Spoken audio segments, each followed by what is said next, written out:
सर्वांना क्रांतिकारी जय भीम, जय संविधान, धम्म सकाळ. करुणेचा महासागर तथागत गौतम बुद्ध यांच्या लहानपणाची खूप प्रसिद्ध अशी ही बोधकथा आहे.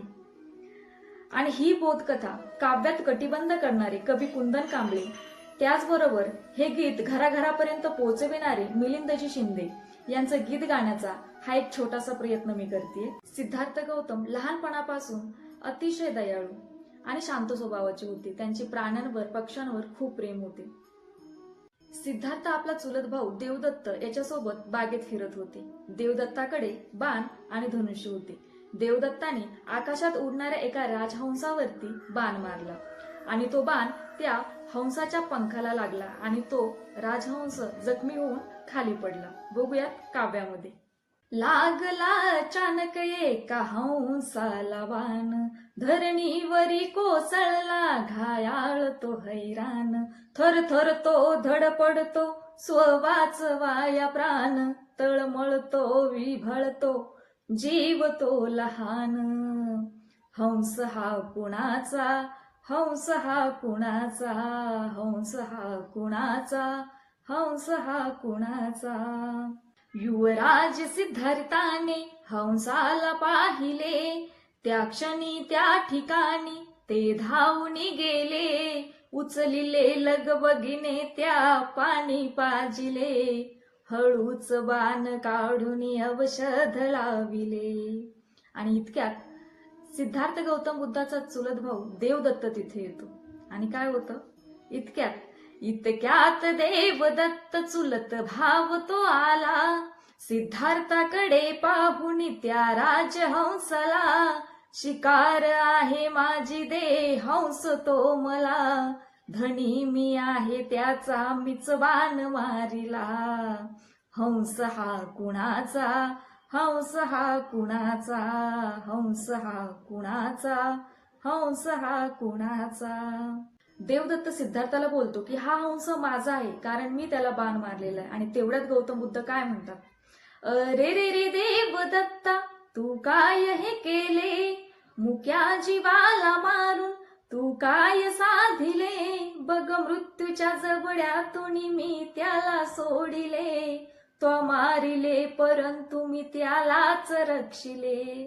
पुढे देवदत्त काय म्हणतो बघा, उपदेश हा मला तू नको शिकवू गौतमा, मला हे तत्वज्ञान नको सांगू गौतमा. शिकार करणे क्षत्रियांचा धर्म गौतमा, माझ्या शिकारीवर माझा हक्क गौतमा. हंस हा कुणाचा, हंस हा कुणाचा, हंस हा कुणाचा, हंस हा कुणाचा.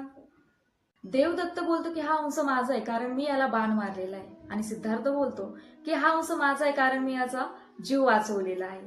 तर ह्या दोघांमधला जो वाद आहे तो शुद्धोधन राजाच्या दरबारात जातो. आणि पुढे काय होतो हे काव्यात बघूयात आपण.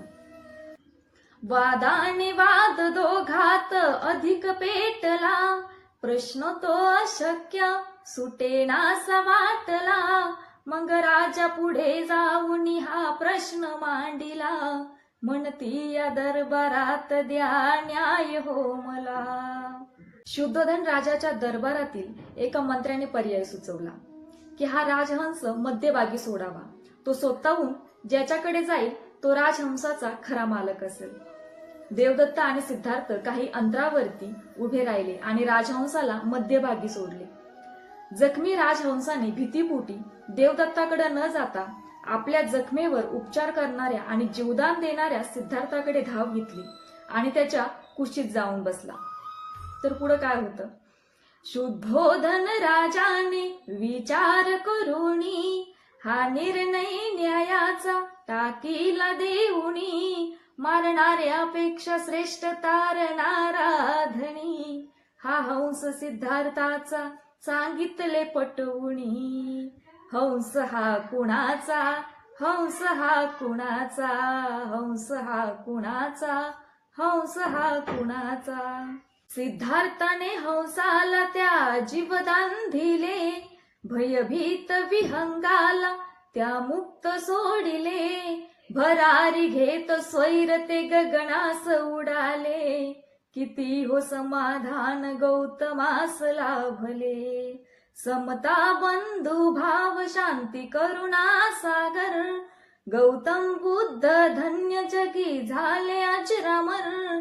ते धम्म ज्ञान भूषण क्रांतीचे आगर, कुंदन करी वंदन दोन्ही जोडुनी कर. हंस हा कुणाचा, हंस हा कुणाचा, हंस हा कुणाचा, हंस हा कुणाचा.